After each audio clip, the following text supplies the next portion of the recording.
How the heck are you guys? I am Fastidious. Welcome to the Dragonstride channel, where of course we are playing Dragonheir Silent Gods today. And we are going to talk about the 5 must-know tips for new players. And who better to teach you about those 5 tips than the GOAT, the greatest of all time player, or at least for sure content creator in Dragonheir, Mr. Scratch. It is so cool to finally meet you properly and have you here on the channel. How are you doing today? You're doing great, Fastidious. Thanks for the invite, man. And yeah, just having a blast in Dragonheir. You know, I'm sure your viewers, at least the ones that try the game, they will agree. The game is tons and tons of fun. So it's definitely pretty important to make sure you're avoiding some of the not so obvious mistakes and to kind of like get some good tips to get you going, you know?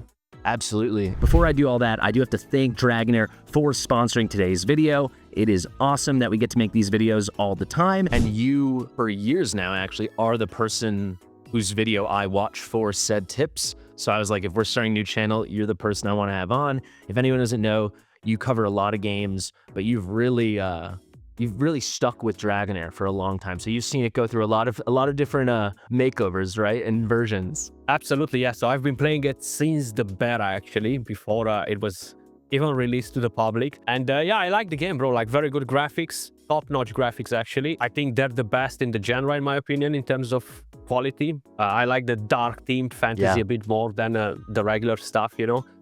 Game mechanics, really cool as well. And yeah, I think that's what caught me the most. You know, they have a huge collection of characters as well, which is really helpful to kind of like keep you engaged, you know, to constantly chase the dopamine. They are bringing new characters all the time as well. And yeah, it's pretty interesting. Yeah, I'm gonna agree with all that. You know, I've covered Dragonheir in different ways since the day it came out, not beta, but on global. Funny enough, that was my birthday. I always like to bring that up because that was very funny to me. I was like, yeah, my birthday, new game came out. Let's try it out. Back in 2023 with Dragonheir, the one thing, you know, they have different versions, changes this. They're always trying to make it better, but the one thing they've stuck to, because they've been able to do that, is definitely the graphics. And if you don't mind me doing a nice little transition, here's some really cool graphics on Hochadier right here. If you guys are on the fence or you've ever considered playing Dragonheir, I'm telling you, it's the best time ever to start. They just did kind of like a Dragonheir 3.0 relaunch thing. If you use my link below, you're gonna get Hochadier for free. And he's like a huge hard carry tank on my account right now. What do you think of Hochadier? You like him, Scratch? Yeah, he's actually a good tank / damage dealer for the Frost character. So what's a bit unique in Dragonheir as well, it does have to do with the mechanics and the characters, because you have 6 different elemental affinities, right? But the main thing that is very different is the fact that you have different schools of damage or damage architectures, right? And you have Frost, for example. He's a Frost character, right? So not only that he can tank, he can deal damage, but he can enable the Frost team, applying the debuff, increasing attack, and dealing damage at the same time. So he's a pretty solid character for the Frost school of damage, you know? That's actually a great point. This wasn't on our list, but guys, quick little tip. It's not like every other game where it's like, this character's good because of these buffs, or this character's good because of these debuffs. It's like, there are these innate synergies based on school, based on affinity, that are actually unique. So if I could show one really quick thing, and then we'll get into the real stuff. One of my favorite characters is Shinna right here, right? So Shinna can deal a little damage. Shinna's pretty cool, but the reason she's so good is because she's putting out so many ice crystals, and she's part of like an ice blast team. So that's something to always keep your eye open for, right? For players getting into this, if maybe they're coming from Watcher of Realms or Raid, that yes, have these synergies, but not in the same innate way, I feel like that Dragonheir does. Yeah, exactly. So basically, Shinna is part of the ice element. Hochadier is part of the ice element. Yeah. Hochadier is a Frost character. Shinna is an ice blast character. So basically what they've done, each elemental affinity has 2 different schools of damage. One of them specialized on AoE damage, one of them specialized in single target damage. Frost is the AoE GOAT, basically, and Ice Blast is absolutely insane at melting bosses, melting single targets, you know? So we are going to talk about the best starter team as well once we're going to get to that. Another thing to keep in mind, guys, like as he was saying, you cannot get a character from the Burn School of Damage and put it with Ice Blast. They just won't synergize together because they don't activate, you know, so they won't work. That's the main thing you need to keep in mind. When you are focusing on building your account, you should prioritize to get the right characters from the right school of damage. You pick one, you pick two, whatever you guys like the most, you know, design-wise, skill-wise, you can go freestyle, a lot of them. I mean, all of them are really good now. You try to build that team before you move on to the next one and the next one. You know, that's basically the whole idea with the mechanics in Dragonheir. Yeah, I think that obviously is perfectly said, and I think that's a great transition into one of the tips we wanted to give players, right? Like, what is the best starter team? How do you go about building that? You know, how do you how do you make sure you're finding something that's a little more flexible? Because you kind of talked about, we've got Ice Blast where like you could have a Beldel and a Shinna and you build this whole thing and it's completely melting your daily boss, but you're not going to go bring that into every dungeon or something, right? So what do you think is that? You can. It's true, actually. That team so maybe. So I think this was kind of the perfect transition scratch to talk about what is that great starter team. So I'm sure you have something in mind. You brought it up. What are you thinking, man? Absolutely. So in my opinion, the best starter team, bro, is the Ice Blast. They're absolutely fantastic. So what makes them unique, comparing it with the other characters, is the fact that they buff with crit rate. So when you start the game, you start the season, right? You're not going to have a lot of gear. You're not going to have anything crazy except the characters and their skills. And them having the ability with their passives to boost their crit rate 30%, 60%, is what makes them extremely powerful in the Temporal Vortex, which we're going to talk more about that in a little bit, but that's very important to have a solid team. It's equivalent with a clan boss. Then dungeons. They can absolutely destroy dungeons, pretty much every single one of them, right? And there is a lot of other content as well where they're really, really efficient. They won't be as great in Arena, for example, because they're not dealing a lot of AoE damage. They're not necessarily the best in Fame Minder, which kind of like requires you to deal with waves, kind of like an Arena PvE type of a mode. But everywhere else, they are absolutely fantastic. And at the beginning of the season, having that team available on your account is literally the biggest advantage that you can have. And if you are a new player right now, and you're wondering, who should I pull for? What character should I try and get?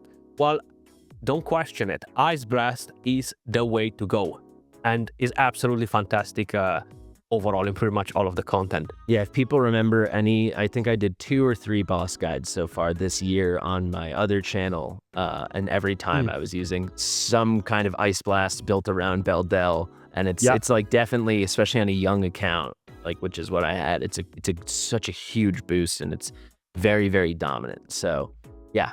Great team to start with, amazing tip, and a great example of how you want to like focus on these synergies, because it's like Beldel like just wrecks everything, right? But if she was by herself, right, and didn't have other people putting out crystals and synergizing everything, it, you know, you'd be like, why do people say this character's so good? And you know, you're running her with your burn units and your dauntless units, and you're like, well, that's why, because you're running her wrong. So it might sound obvious to anyone that's been playing for a while or long-time viewers from your channel, but to new players, it's different, you know. It is, because they're used to completely different mechanics, you know. I haven't played a different game where they have schools of damage and the synergy so complex, to say, like in Dragonheir, you know. Because usually you just chuck in whatever characters you have available and throw the dice and hope you win. But in here, you actually need to think a bit more and have a look. Okay, Beldele goes with Shinna, goes with a Zorak. I've got lucky, I've pulled the Fredegonda as well. I'm sorted, you know, like I have the best Ice Blast squad. Fredegonda, that's the owl, right? The other exclusive. Yeah, the owl, yeah. That's an awesome character. So they will provide literally the best value for your buck as a starter team. Yeah. You mentioned the Temporal Vortex, which you called Clan Boss. Some people from Watch Realms might think it was Guild Boss, whatever. It's the big daily boss. Yeah. And like when you're getting started in Raid and you want to take on your Demon Lord, or when you're getting started in Watch Realms and you want to take on the Drake, improving there as quickly as possible is going to be your best way to load up on as many resources as possible, right? So I think that's another huge tip. Yeah, it's actually even more important than in the other games, because Dragonheir has leaderboards, right? So the better you're scoring there, not only the better the rewards, but the better you're going to place on the seasonal leaderboard, which of course will result in you getting tons of more rewards, right? So the Temporal Vortex is actually like a world boss, actually. Everybody's attacking it. Yeah. It doesn't matter if it's in your clan, alliance, guild or not, you know?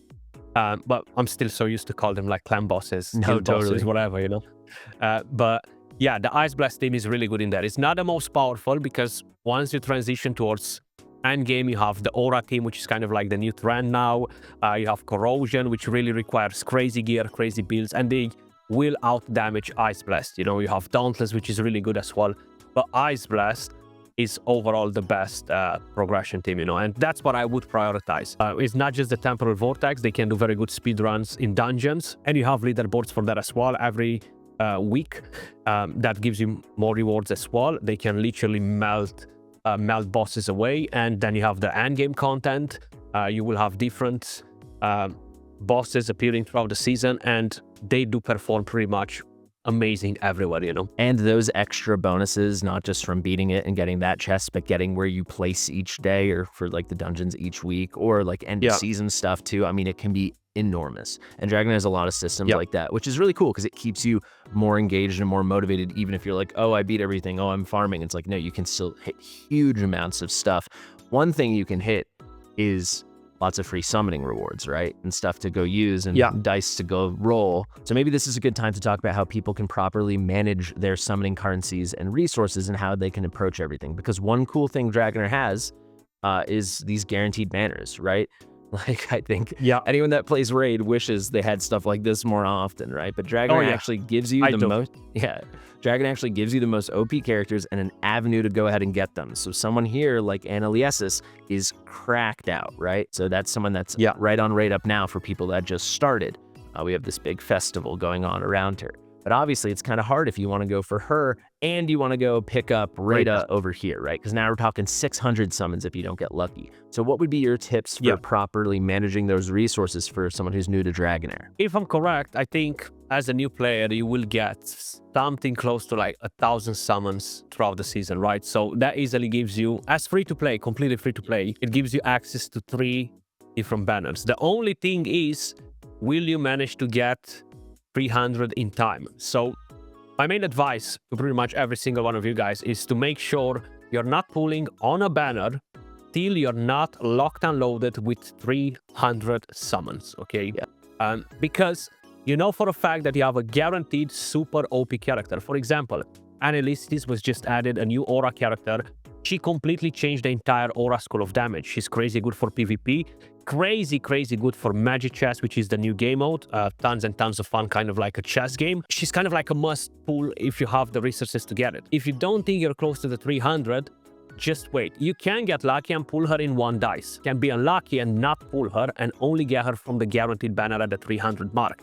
But if you're spreading yourself too thin and not being very selective with your banners, you're gonna end up in most likely not putting your hand on any of these powerful, exclusive, rare characters. And at the end of the day, you won't have as much fun because you'll be jealous, gutted on the rest of the people that have them and be like, oh, I cannot do nothing because I don't have them. Well, it's all about decisions, right? Both of those banners, including the Rata one and Annaliesis, in my opinion, are kind of like a must pull. They're insane characters. They're super hard to get. They don't have exclusive banners. This is the first time when they have exclusive banner for Rata, which is an OG character. Annaliesis is a brand new one. It is an exclusive banner for her, but we don't know if it's going to return at any point in the future. I would summon for them if I would have the resources, but if not, I actually passed you a calendar in a Discord. I'm not sure if you saw it. If you can bring that on the screen. Basically, they release these calendars kind of like every 3rd of the season or so, and you can see some of the upcoming banners. So in Watcher of Realms, this is what we've been asking for forever. Like, the most notice they ever give us is 2 weeks. They get furious at anyone who leaks anything. And this is what we're talking about, right, guys? I mean, what are we looking at here? 3 full weeks at a time. When this is over, a new 3+ weeks will be released. You can see everything that's coming, not just events, but banners, and you can be prepared and you can make plans and you can be like, okay, this is the day to clear those events, so I'm stocked up on summons for this. And then, okay, then we've got these devitalization summons, so I've got this period. You know, you can really map it out and you can be really empowered by having complete information for a nice time period, right? Exactly. Yeah, so the 3rd banner that you see right there at the bottom, right, the bluish one. So that's basically a selector enabling you to select from 4 different schools of damage. You're going to have Frost, and then you can select 3 different ones. And you can select 1 out of the 3 different ones. So you have 2 available. And at the 300 summons, you are going to be able to select one of the characters that you want from those 2 schools of damage. So if you're looking to put your hand on more damage dealers, a Beldele, for example, I would summon on that banner, right? Because That's what guarantees me a Beldele, and in the process, probably a few more Ice Blast characters to build up the team, you know? Just because those affinities are more present in the pool, right? I mean, you can select the stuff, but they will do banners for each of the elemental affinity combinations. So every season you have 3 different combinations of elemental affinities. If I'm not mistaken, this season we have Radiance and Fire, we have Ice and Poison, and we have Lightning and Necrosis, yeah. So you're going to be able to select from the schools of damage that are part of the Ice and Poison during that banner. So you have 4 different schools of damage available and characters only from those schools of damage, which really is really nice too, because but just to take a step back, because I think some people might not innately understand this. So each season, there's 6 affinities, 2 affinities are paired, and they will have like a duo combination. So you're gonna get this benefit of permafrost when you have a certain number of ice or poison units. So they're doing a banner where all the legendaries are going to be that. So any legendary you pull is going to contribute to that potential synergy. That's like just another little tip. So it's actually very player friendly. So it's like, yes, you're going for Beldel. Yes, you were very thoughtful and made sure you had your 300 summons to guarantee her, but you're pulling worst case every 70 summons of your Heliolite dice, you're gonna pull legendary. So you're gonna get at least 4 others. And unless you get early Beldels, you're filling up that synergy for those 2, right? Yeah, absolutely. So I think highly increases your chance to get the right characters for the right school of damage that you have been selecting, you know?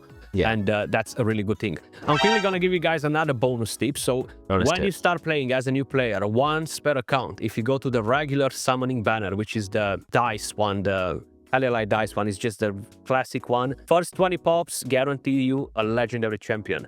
Huge tip. Do 20 and never summon again on Never touch it again. That's it. Never touch it again. Summon only on banners, yeah. But 20 and you're gonna get a guaranteed legendary in the 20 pulls, yeah. Yeah, absolutely. And you guys have that to look forward to on this account. I'm trying to save as many summons as I can to get the 300, and then I'm actually trying to get 320, and we're gonna do all that at once. So that should be pretty fun for a video. That's a really good tip. I just want to say, just to reiterate before we wrap up and do our last tip or two, with the 300 banners, it's very, very unlikely you're going to snipe the unit. You know, you could, but it's going to be, just to reiterate, it could be a major waste to do 240 summons on this thing, right? Yeah, exactly. Because that's why you want to have 300. Exactly. Like don't be like, oh, you want 300, or you want to know before the banner's over, you'll get to, you can get to 300. You do not, it's not gambling on this. Like, they're giving you a bird in the hand, and the bird is incredible. Like, seize it, you know? Get these good characters, because like you said, they're exclusive, they're rare, and very often they're better. On the last account I made, the first big one was Nastjenka, and she was hard carried me like insane, right? She was dauntless. I picked up the Divine Ascetic. I got this whole thing going. On her banner, I picked up some other of those synergies, those affinities. Like, please do yourself a favor. Don't be like, I think I'll make it. Do it because you know you're going to make it. And you hinted towards it. It's actually over 800 summons you're going to get for free in your first season, 100% free to play. So if you spend even a little, you're guaranteed over 1,000. If you spend a lot, you're guaranteed a lot more than that. But if you spend nothing, you can still guarantee yourself 300 banners. Like, hard guarantee it. So just you can get three of them per season. I've done free-to-play accounts, and I've got 3 every single season. Yeah. Free-to-play? Yeah, free-to-play, because I've done a free-to-play account as well. I stopped playing it right now because I just have too many things going on. But I was able to get 3 guaranteed banners easily as free-to-play in every single season, you know? I mean, huge tip, for sure. And I will quickly say, a couple people DMing, they're like, you said you download the game and get 800 summons. It's you download the game, you play, and you're getting 800 free summons. And they come in quick, you know? So here's a little quick tip, and then we can get that into a bigger tip. One way you're going to get a bunch of those summons is your journey stuff, right? So you're going to get this free Divine Ascetic. You're going to pick up these dice, but I think that comes to a bigger tip, right? Which is like, push your freaking content. Absolutely, yeah. You do need to take part in the content. Like, everything offers so many rewards. Like, the game is extremely generous with summons. And all of the gems that you're getting, don't look at them as gems, okay? You see summons in the gems. At least when I get 100 gems, for me, that's 1 Heliolite dice. The only thing that I do with the gems out of pulling, every single day you can purchase 2 stamina refills. 50 gems, 100 gems. So 150 gems daily from me go towards purchasing the stamina. Everything else transforms literally into summons, or they have some different packs where you have a selected chests for specific characters, and they give you basically a lot of free characters. And this chest right here on day 14 will enable you to pick pretty much almost all of the amazing support characters except the exclusive ones. Pick this girl right here, Felocia. She's absolutely insane. Very useful across all of the content. The best shielder in the entire game. Yeah, so like they're throwing this stuff at you, like catch it, you know? There's like a lot of freebies. Literally. I know something people are confused about starting the game is just feeling like, where do I even start? Where do I begin? It's overwhelming. Take it slow. I know they're starting new players off in the Magic Chest mode now. That's just to introduce you to kind of like the new PvP and actually a whole new avenue to earn tons and tons of rewards.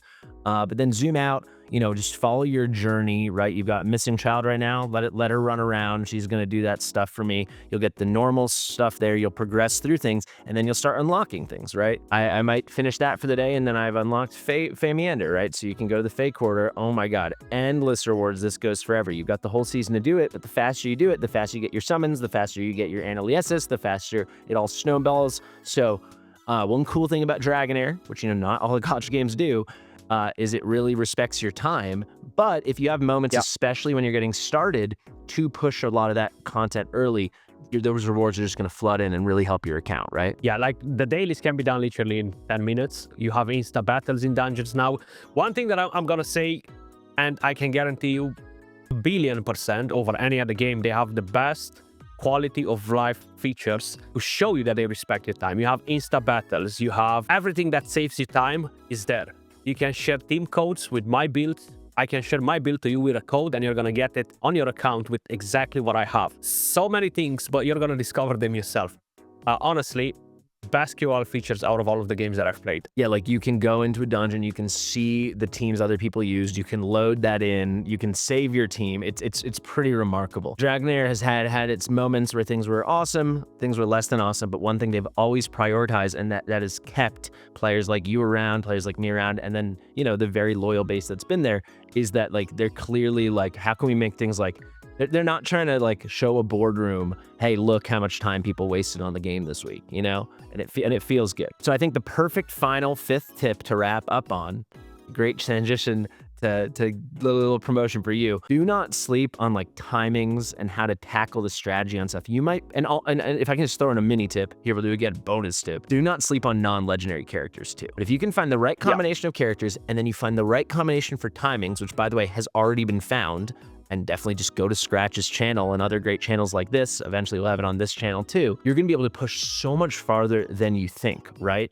Because people might think, oh, I don't have the gear for this, I don't have this. If you can get timings right in a lot of the dungeons, in the boss fights, if you can get the right synergies, you know, you throw in your clutch rare characters, that very often is going to be enough. So don't sleep on stuff like that. Yeah, 100%, man, because there's a lot of epics that are very useful. The one thing that is a bit different though is having so many good banners and getting so many summons will kind of like naturally make you outgrow the epic characters, you know? It's just a natural thing that will happen to every single player. Like, if I'm gonna show you my free-to-play account, you're gonna be like, wow, you know, like, it's stacked.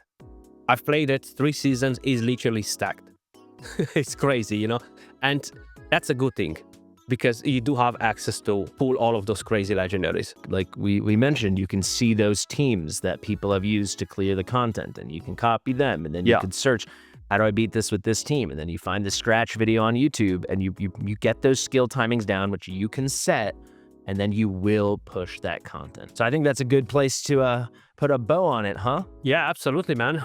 That's basically it with the skill timing. What is a bit different from other games, it's not really a turn-based game, even though it might look like it. Basically, you have a skill cooldown on your skills, you have an initial cast when they're using it, and then you have a recast. We are talking about skills right here, and timings is basically setting the timing for your characters when to use it. Most of them, they tend to cast their skills at around 10-11 seconds and recast at 20. But you have gear sets that will enable you to use them faster, manipulate ultimate energy, tons of things, you know. So I think I do have a pretty in-depth guide on that part, because it might take a while to explain everything. Yeah.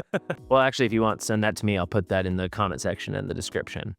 Yeah, I'll have a look, yeah. Yeah, and seriously, guys, I'm not just like blowing smoke up my collab partners, but literally this is like the premium channel for Dragonheir. So I don't want to like sound, you know, like I've had a lot of hubris, but if you were wondering like who's the Fastidious of Dragonheir, like me and Watcher of Realms, or who's the Scratch of Raid, Yeah. Scratch is also the Scratch of Dragonheir. So definitely check it out. I actually turned this off so I could turn it on here. All notifications. You won't regret it. Thank you so much for joining me and taking this time.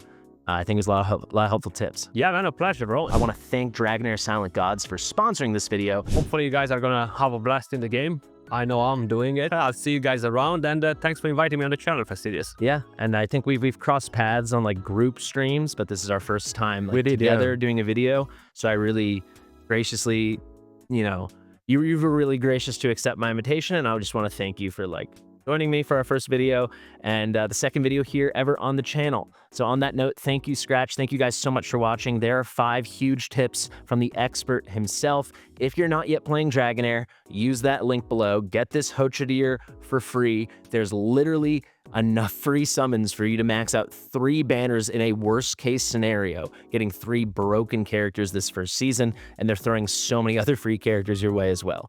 Start playing today. Thank you guys for watching. Thank you, Scratch. Share it with your mother, and we'll see you real soon. Bye.